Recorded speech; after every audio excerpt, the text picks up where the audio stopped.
מורד. אתה יודע איפה אתה נמצא, מורד?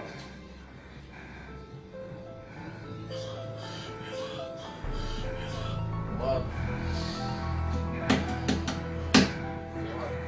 מה קורה?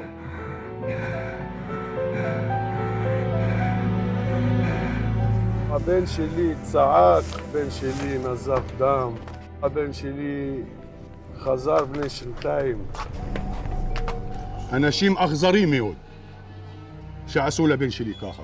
מאוד.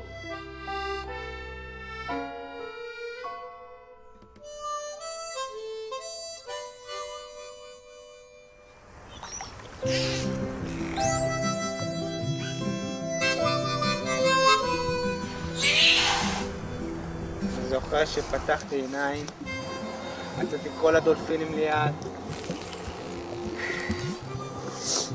זה היום הראשון שלי.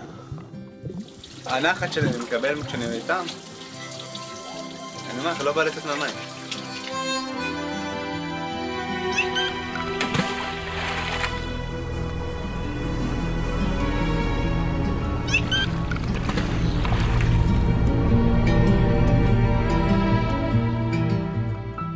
איך אתה מרגיש עכשיו? טוב, כן. אוקיי. ואתה זוכר שהגעת בהתחלה? לא זוכר. מה עם הבית? אתה רוצה לחזור הביתה? לבקר?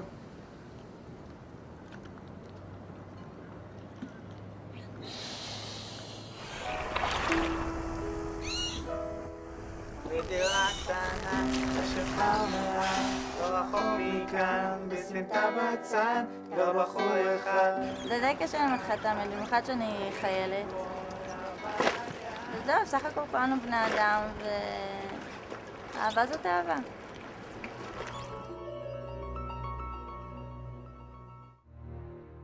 החלום שלי שמורד, מה אני אגיד, יחזור הביתה, אוקיי? יחזור הביתה. עם 1,000 סוסים. עם 1,000 סוסים.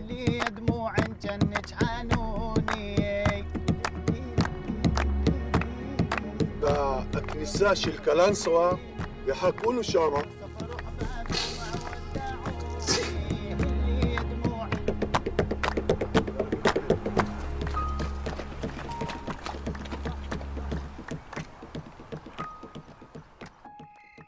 מורד, נשמה שלי, אני אוהב אותך, אני אוהב אותך בבא, אני אוהב אותך מאוד. אני הכל נעשה בשבילך בבא, שאתה תחזור כמו שהיית, שאני גדלתי לך תינוק, איך אני ראיתי לך תינוק מורד.